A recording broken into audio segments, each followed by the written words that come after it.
Simulan po natin ang pagdiriwang sa ngalan ng Ama at ng Anak at ng Espiritu Santo. Amen. Ang pagpapala ng ating Panginoong Jesucristo, ang pag-ibig ng Diyos Ama at ang pagkipagkaisa ng Espiritu Santo naway sumainyong lahat. At sumaiyo rin.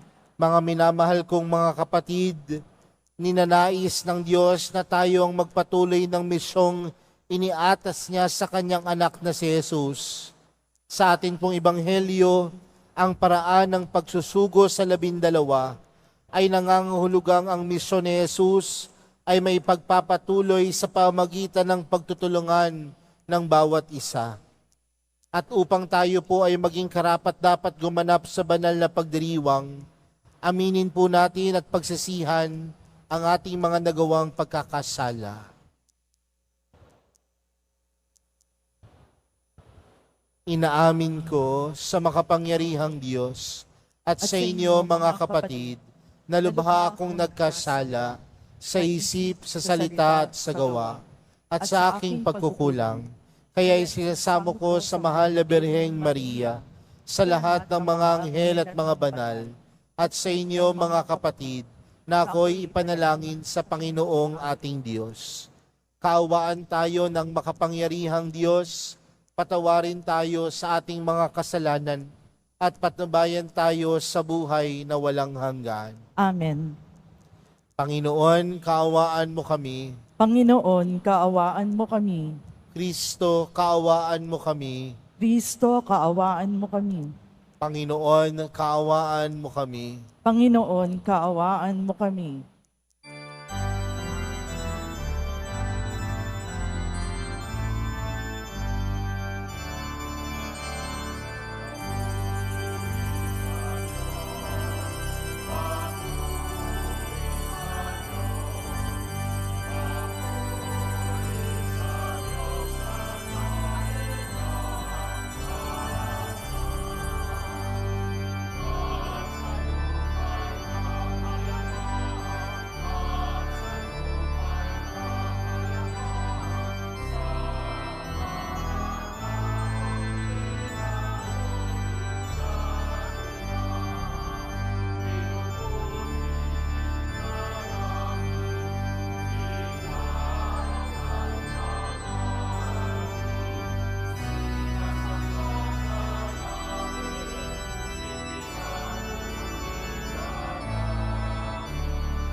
Manalangin tayo. Ama naming makapangyarihan, nililiwanagan ng iyong maasahang ilaw ang naliligaw ng iyong pinababalik sa daan para ikaw ay matagpuan.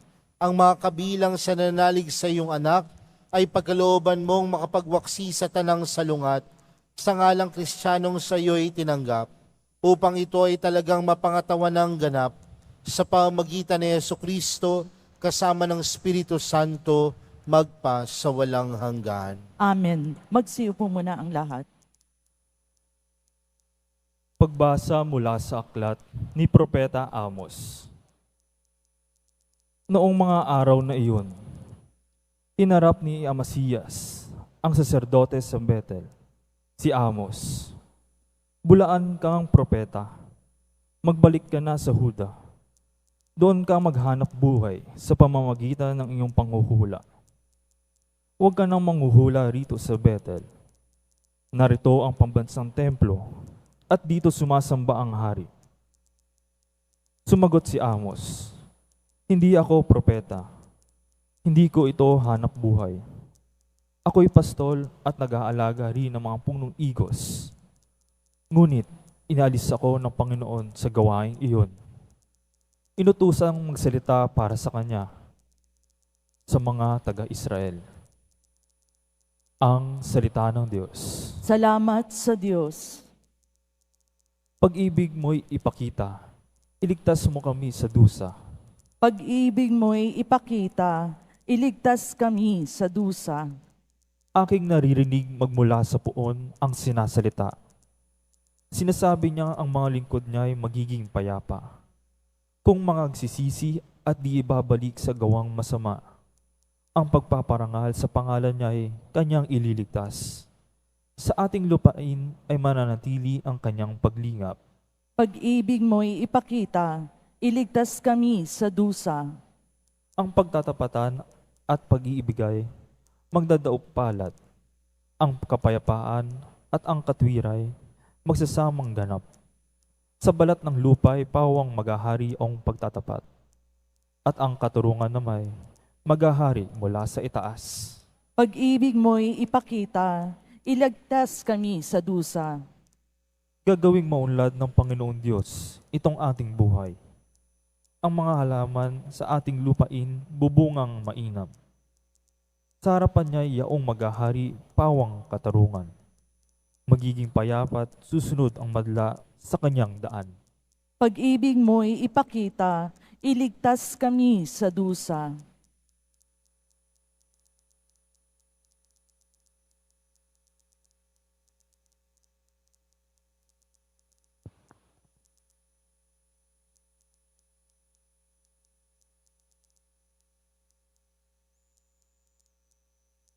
Pagbasa mula sa sulat ni Apostol San Pablo sa mga taga-Efeso. Magpasalamat tayo sa Diyos at sa Ama ng ating Panginoong Hesukristo.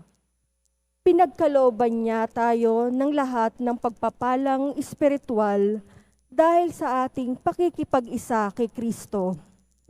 At sa atin ngang pakikipag-isang ito, hinirang niya tayo bago pa nilikha ang sanlibutan upang maging banal at walang kapintasan sa harapan niya. Dahil sa pag-ibig ng Diyos, tayo'y kanyang itinilaga upang maging mga anak niya sa pamamagitan ni Hesukristo. Iyan ang kanyang layunin at kalooban.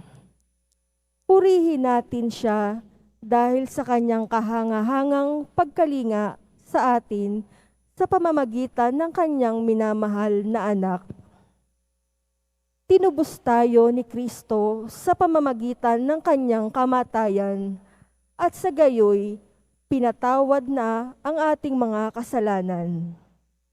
Gayon kadakila ang pag-ibig na ipinadama niya sa atin. Binigyan niya tayo ng karunungan at kabatiran upang lubos nating maunawaan ang kanyang lihim na panukala na isa sa katuparan sa pamamagitan ni Kristo pagdating ng takdang panahon. Ang panukalang ito ay pag-isahin kay Kristo ang lahat ng nasa langit at nasa lupa. At dahil kay Kristo, kami naging bayan ng Diyos na nagsagawa ng lahat ng bagay ayon sa kanyang panukala at kalooban. Nangyari ito nang kami hirangin niya noon pang una. Kaming mga unang umaasa kay Kristo, sa lalong ikadadakila niya. Kayo may naging bayan ng Diyos nang kayo'y manalig sa Kanya matapos niyong marinig ang salita ng katotohanan, ang mabuting balita na nagdudulot ng kaligtasan. Kaya't ipinagkaloob sa inyo ng Espiritong ito, ipinangako ng Diyos bilang tatak ng paghirang sa inyo. Ang Espiritu ang katibayan ng mga pangako ng Diyos sa ating mga hinirang hanggang kamtan natin ang lubos na kaligtasan. Purihin natin ang kanyang kadakilaan. Ang salita ng Diyos. Salamat sa Diyos. Magsitay na po ang lahat.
Sumainyo ang Panginoon. At sumairin. Ang mabuting balita ng Panginoon ayon kay San Marcos. Papuri sa iyo, Panginoon.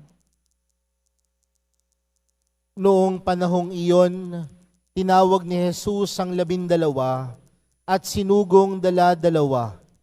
Binigyan niya sila ng kapangyarihang magpalayas ng masasamang espiritu at pinagbilinan. Sa inyong paglalakbay, huwag kayong magdala ng anuman maliban sa tungkod, ni pagkain, balutan, salapi sa inyong lukbutan o bihisan ay huwag kayong magdala. Ngunit magsuot kayo ng panyapak. Sinabi rin niya sa kanila, at sa alinmang tahanang inyong tuluyan, manatili kayo roon hanggang sa pag-alis ninyo sa bayang yaon. Kung ayaw kayong tanggapin o pakinggan sa isang dako, umalis kayo roon at ipagpag ninyo ang alikabok ng inyong mga paa bilang babala sa mga taga roon. Kaya't humayo ang 12 at nangaral sa mga tao na pagsisihan nila at talikdan ang kanilang mga kasalanan. Pinalayas nila ang maraming demonyo sa mga inaalihan nito. Pinahira nila ng langis at pinagaling ang maraming may sakit. Ang mabuting balita ng Panginoon. Pinupuri ka namin, Panginoong Hesukristo. Magsipo muna ang lahat. Magandang umaga po sa inyong lahat. Pakibati nga ang katabi ng magandang umaga. At bigyan po natin ng papuri, pasasalamat ang ating pong mahal na pong Jesus Nazareno. Palakpakan po natin ang ating pong mahal na pong Jesus Nazareno. Mga kapatid, nung nakaraang linggo sa ating ebanghelyo, napakinggan po natin na si Jesus ay bumalik sa bayan na kanyang kinalakhan. At nung si Jesus ay bumalik sa kanyang bayan na kinalakhan, siya ay nagpahayag sa sinagoga. At nung si Jesus ay nagpapahayag sa sinagoga, ang mga Pariseo, ang kanyang mga kababayan, pinagdudahan siya. Di ba ang sabi ng kanyang mga kababayan, paano nakapagsasalita ang taong iyan? Anak lamang yan ng karpentero. Di ba anak lang yan ni Maria? Di ba kasama lang natin iyan? Mga kapatid, si Jesus na ang nananawagan, si Jesus na ang nagsasalita, si Jesus na ang nagpapahayag ng salita ng Diyos, pero meron pa rin mga taong pinagdududahan siya. Kaya nga mga kapatid, sa araw na ito sa ating ebanghelyo, sinugo ni Jesus ang kanyang mga alagad, dala-dalawa.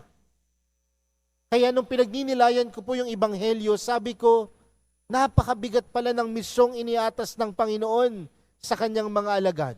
Bakit? Kung si Jesus nga pinagdudahan, paano pa kaya yung kanyang mga alagad? Kung si Jesus nga pinapaalis, Diyos na, anak ng Diyos, paano pa kaya yung mga alagad ng Panginoon? Nangangahulugan mga kapatid, ng pagsunod sa Panginoon, hindi talaga madali. Ang pagsunod talaga sa kagustuhan ng Diyos, hindi talaga madali. Ang pagtupad sa ating misyon na ipahayag ang salita ng Diyos, ipahayag ang kabutihan, ay hindi talaga madali. Pero hayaan po natin ang ating ebanghelyo sa araw na ito ay ipaalala po sa atin na ang bawat isa sa atin ay may misyon. Hindi man ito madali, marami man itong pagsubok, pero ang bawat isa sa atin tinatawag na magmisyon. Una, mapapansin po natin sa ating ebanghelyo, ang 12 alagad ng Panginoon ay sinugo dala-dalawa. Marahil mapagtatanong tayo, ba't kaya dala-dalawa? Kasi pwede namang isa-isa. At marahil kung isa-isa, mas maraming lugar na mapupuntahan, mas mabilis ang pagpapahayag ng salita ng Diyos. Tama po ba? Pero mga kapatid, bakit kaya dala-dalawa? Dahil may mga pagkakataon na ang pag-iisa, ang isang taong nag-iisa, nagagawa niya ang lahat ng bagay. At minsan, sa paggawa niya ng lahat ng bagay, walang taong pumupuna sa kanya kung siya ay nagkakamali na. Walang taong pumupuna sa kanya kung siya ay sumusobra na. Walang taong pumupuna sa kanya sa mga pagkakataong gumagawa na siya ng hindi mabuti. Kaya mga kapatid, sa pagmimisyon natin, sa ating paglalakbay dito sa lupa, patuloy tayong pinapaalalahanan na hindi tayo nag-iisa. Meron tayong kasama. At yung kasama natin ay tinuturing nating mga kaibigan. Pero tandaan po natin mga kapatid, na ang isang tunay na kaibigan, hindi ka dinadala sa kapahamakan. Bagkus ang tunay na kaibigan, dinadala ka sa kabutihan. Ang tunay na kasama, hindi ka kinukonsinte kapag gumagawa ka ng mali, kundi ang tunay na kasama, tinatama ka sa mga oras na ikaw ay nagkakamali. Kaya nga mga kapatid, magandang tingnan po yan, no? Kahit po dito sa loob ng simbahan, may kanya-kanya po kayong mga ministeryo, may makanya-kanya kayong grupo. Pero tingnan po ninyo yung grupo ninyo. Kapag nagmi-meeting po ba kayo, yung pagmi-meeting po ba ninyo ay nagdadala sa inyo sa kabutihan? O sa meeting po ninyo, pinag-uusapan ninyo ang buhay ng iba? Kasi mga kapatid, sa paglalakbay dito sa lupa, hindi tayo nag-iisa. Pero ang mga kasama natin, ang mga kaibigan natin, hindi tayo kinukonsinti. pagkos tayo ay nagtatama. Kaya magandang tingnan din yung ating sarili. Sa pagmimisyon ba natin, dinadala ba natin yung kapwa natin sa kabutihan? O tayo ang nagdadala sa kanila sa kasamaan? Sa opisina natin, tayo tuwing linggo, kayo po, dumadalo ng misa tuwing linggo. Sa inyong mga komunidad, sa inyong mga opisina, sa inyong mga tahanan, ang misyon po ninyo, dalin sila sa kabutihan. Pero minsan aminin natin, kung sino pa yung palasimba, kung sino pa yung paladasal, wag na nga lang natin ituloy. Diba? Minsan sila pa yung nagdadala sa kasamaan ng iba. Maging kasama ka, maging tunay kang kaibigan na magdadala sa iba, hindi sa kasamaan, kundi sa pagmamahal ng Diyos. Pangalawa, mapapansin po natin sa ating ebanghelyo, si Jesus, isinugo ang kanyang mga alagad, pero may banta at may paalala sa kanila. At ano po ang paalala ni Jesus? Huwag kayong magdadala ng anuman, ni damit, ni lukbutan, ni salapi, huwag kayong magdadala. Parang mali, ano po?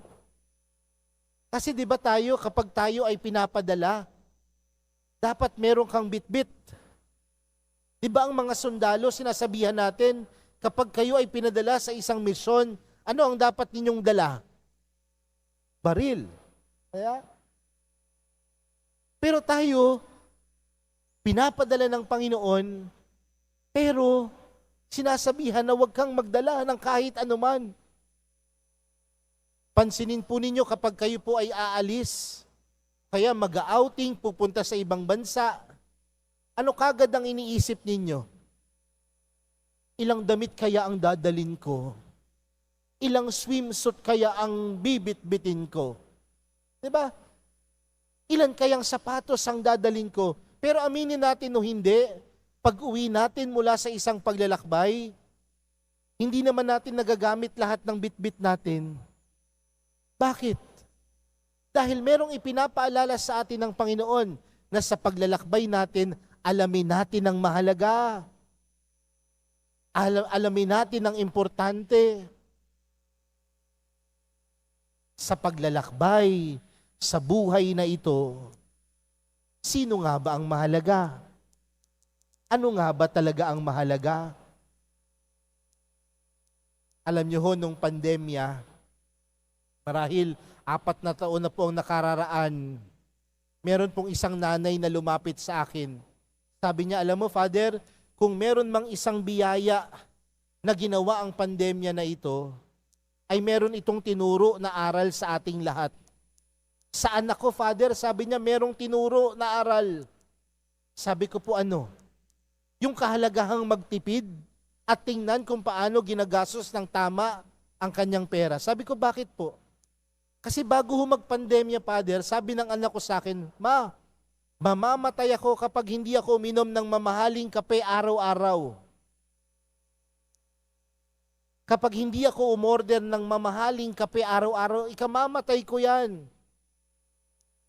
Pero alam niyo po, sabi nung nanay sa akin, alam mo, Father, nung pandemya, halos 2 taon siyang hindi bumili ng mamahaling kape. Buhay pa din siya.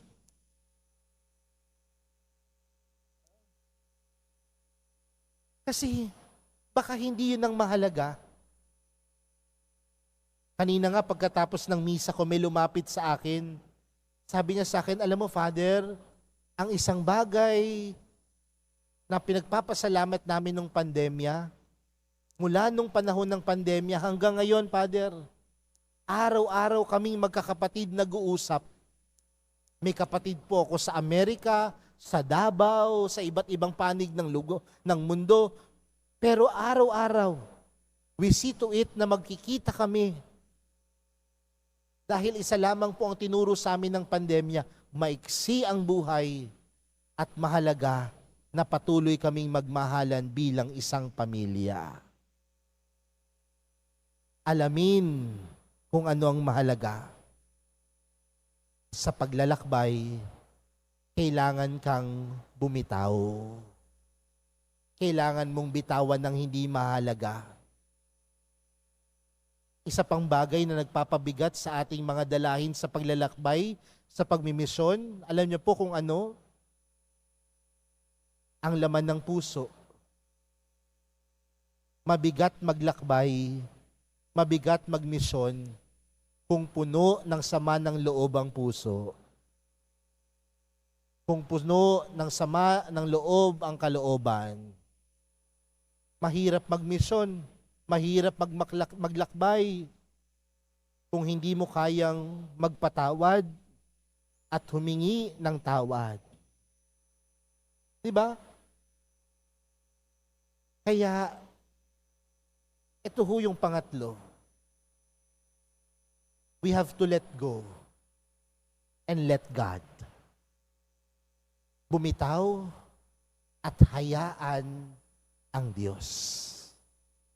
Kaya nga marahil sinabi ng Panginoon, huwag kayong magdadala ng anuman dahil ang pagtitiwala sa Diyos sapat na. Siya ang nagpahayo sa atin. At ano ang pangako ng Diyos? Hindi niya tayo pababayaan. Magtiwala lang tayo. We have to let go and let God. Kaya mga kapatid, sa araw na ito, sa 15 linggo sa karaniwang panahon, pinapaalalahanan tayo na tayong lahat ay naglalakbay. Tayong lahat ay mimisyon. At sa ating pagmimisyon, maging kasama tayo, maging kaibigan tayo na hindi nangungunsinti, kundi nagtatama. At nagtatama dahil ipinapaalala sa atin na sa buhay kung ano ang mahalaga at bitawan ng mga bagay na hindi mahalaga. At kung mapagtantunan natin ang isang bagay na tunay na mahalaga sa ating buhay, nawa mapagtanto natin na ang tiwala at pagmamahal sa Diyos, ang tiwala at pagmamahal sa mahal na pong Jesus Nazareno, sapat na. Dahil walang pinababayaan ng Diyos sa taong nagtitiwala sa Kanya. Uulitin ko po, walang pababayaan at pinababayaan ng Diyos sa taong nagtitiwala sa Kanya. Patuloy tayong lumapit sa Kanya, patuloy na magtiwala dahil hindi tayo pababayaan ng Diyos. Amen. Magsitayo na po ang lahat. Sumasampalataya ako sa Diyos amang makapangyarihan sa lahat, na may gawa ng langit at lupa. Sumasampalataya ako kay Jesucristo, iisang anak ng Diyos, Panginoon nating lahat.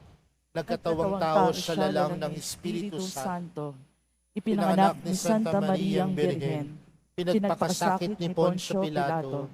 Ipinako sa krus na matay inilibing. Nanaog sa kinaroroonan ng mga yumao. Nang may 3 araw na buhay ng maguli. Umakyat sa langit. Naluklok sa kanan ng Diyos amang makapangyarihan sa lahat. Doon magmumulang paririto at hukom sa nangabubuhay at nangamatay na tao. Sumasampalataya naman ako sa Diyos Espiritu Santo, sa banal na simbahang Katolika, sa kasamahan ng mga banal, sa kapatawaran ng mga kasalanan, sa pagkabuhay ng muli ng nangamatay na tao, at sa buhay na walang hanggan. Amen. Mga minamahal kong mga kapatid, manalangin tayo sa Diyos Ama ng may buong pagtitiwala upang maging ganap ang ating pananampalataya, may sa buhay natin ito at may bahagi sa kapwa. Ang ating panalangin, Panginoon, dinggin mo kami. Panginoon, dinggin mo kami. Bigyan mo nawa ng lakas ng loob at pangangatawan ang Santo Papa, mga obispo, mga pari at mga diakono, upang masigasig nilang maipalaganap ang iyong mabuting balita sa mundo. Manalangin tayo. Panginoon, dinggin mo kami. Gabayan mo nawa ang mga namumuno sa pamahalaan upang maglingkod sila ng buong katapatan at walang hinihintay na kapalit. Manalangin tayo. Panginoon, dinggin mo kami. Ipakita mo, Panginoon, ang pag-asa sa mga may sakit at kapansanan, mga matatanda, mga nalulumbay at mga nahihirapan, nang sa gayoy magpatuloy sila sa iyong pagmamahal. Manalangin tayo. Panginoon, dinggin mo kami. Samahan mo sa kanilang huling paglalakbay sa lupa ang mga kapatid naming nasa bingit ng kamatayan. Ipakita mo rin ang liwanag ng buhay na walang hanggan sa mga minamahal naming yumao.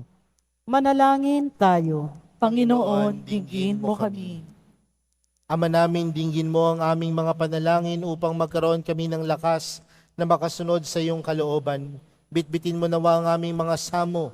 Hinihiling namin ito sa pamagitan ni Kristong aming Panginoon. Amen. Magsipo muna ang lahat.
Nalangin kayo mga kapatid upang ang paghahain natin ay kalugdan ng Diyos amang makapangyarihan. Tanggapin nawa ng Panginoon itong paghahain sa iyong mga kamay, sa kapurihan niya at karangalan, sa ating kapakinabangan at sa buong sambayanan niyang banal. Ama naming lumikha, tungayan mo ang mga alay na iyong sumasamong sambayanan at tanggapin mo ang mga ito para madagdagan ng iyong kabanalan sa mga nananalig na tunay sa pamamagitan ni Jesucristo kasama ng Espiritu Santo magpa sa walang hanggan. Amen. Sumayin niyo ang Panginoon. At sumairin, Itaas sa Diyos ang inyong puso at diwa. tinaas na namin sa Panginoon. Pasalamatan natin ang Panginoong ating Diyos. Marapat na siya ay pasalamatan. Ama naming makapangyarihan, tunay ngang marapat na ikaw ay aming pasalamatan. Sa pamamagitan ni Jesucristo na aming Panginoon, lubhang nabagbag ang kanyang loob sa pagkakamali ng tao sa sansinukob. Kaya't minabuti niyang siya'y ipanganak ng birheng bukod mong pinagpala sa babaeng lahat. Sa labi ng imbing kamatayan, kami ay inagaw ng namatay mong anak. Sa pagkabuhay niya, kami kanyang binuhay upang kaugnayan namin sa iyo'y huwag magwakas. Kaya kaisa ng mga anghel na nagsisiawit ng papuri sa iyo, nang walang humpay sa kalangitan, kami nagbubunyi sa iyong kadakilaan.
Magsilud po ang lahat.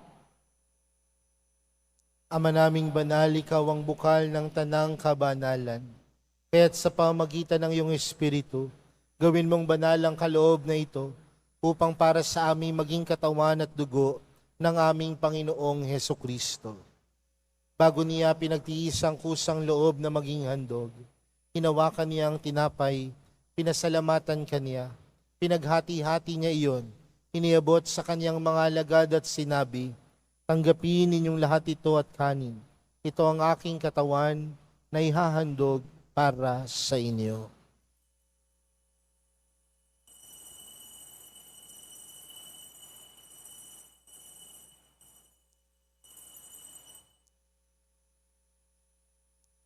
Gayun din naman noong matapos ang hapunan, hinawakan niya ang kalis. Muli kaniyang pinasalamatan. Iniabot niya ang kalis sa kanyang mga alagad at sinabi, tanggapin ninyong lahat ito at inumin. Ito ang kalis ng aking dugo, ng bago at walang hanggang tipan. Ang aking dugo na ibubuhos para sa inyo at para sa lahat, sa ikapagpapatawad ng mga kasalanan. Gawin niyo ito sa pag-alala sa akin.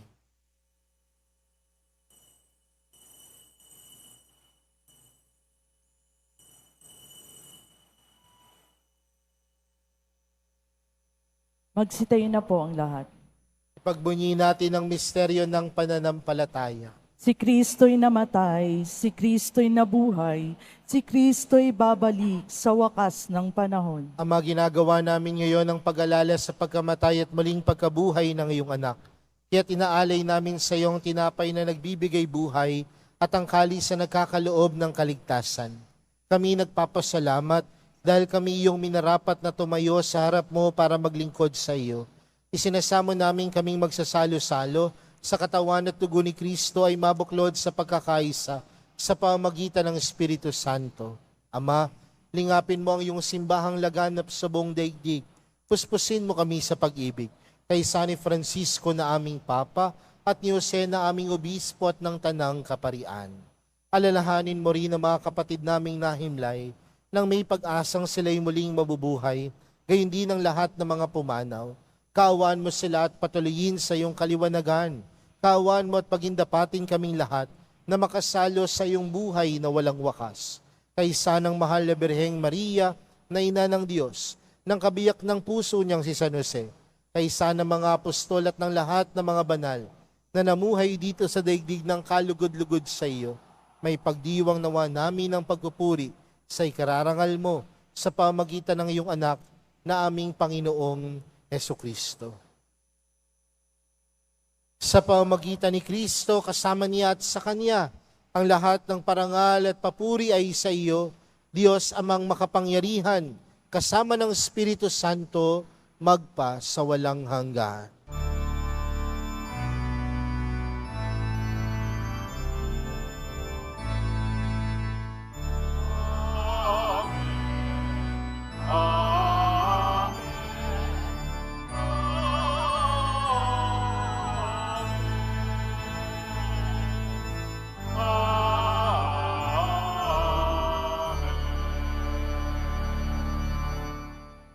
Sa tagubili ng mga nakagagaling na utos sa turo ni Jesus na Panginoon natin at Diyos, ipahayag natin ang lakas loob.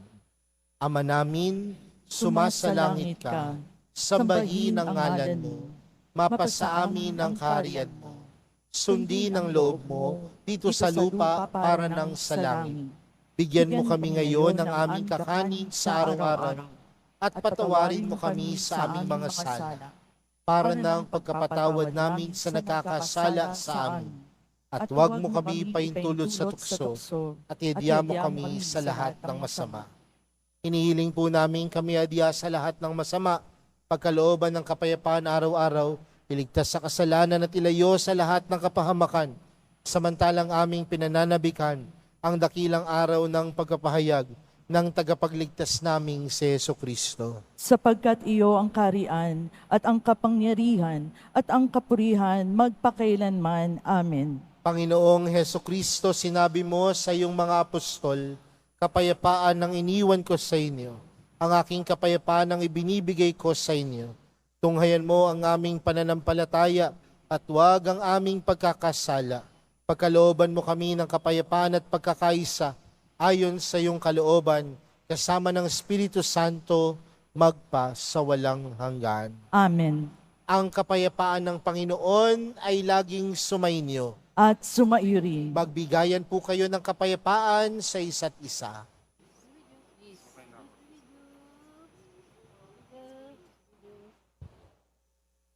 Kordero ng Diyos na nag-aalis ng mga kasalanan ng sanlibutan, maawa ka sa amin. Kordero ng Diyos na nag-aalis ng mga kasalanan ng sanlibutan, maawa ka sa amin. Kordero ng Diyos na nag-aalis ng mga kasalanan ng sanlibutan, ipagkaloob mo sa amin ang kapayapaan. Magsilud po ang lahat.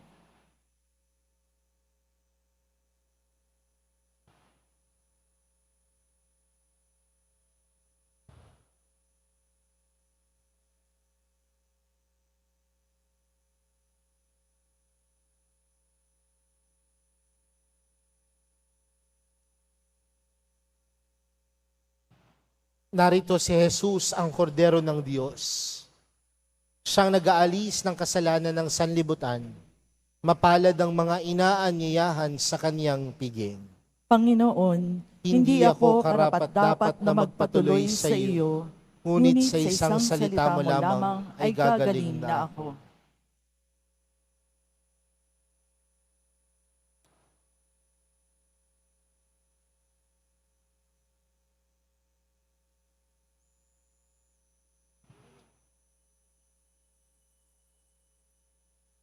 Para sa lahat ng tatanggap ng banal na komunyon, sasagot po tayo ng amin pagkasabi ng pari o ng lay minister ng katawan ni Kristo at isubo agad sa bibig bago mali sa harapan ng pari o lay minister. Sumunod po tayo.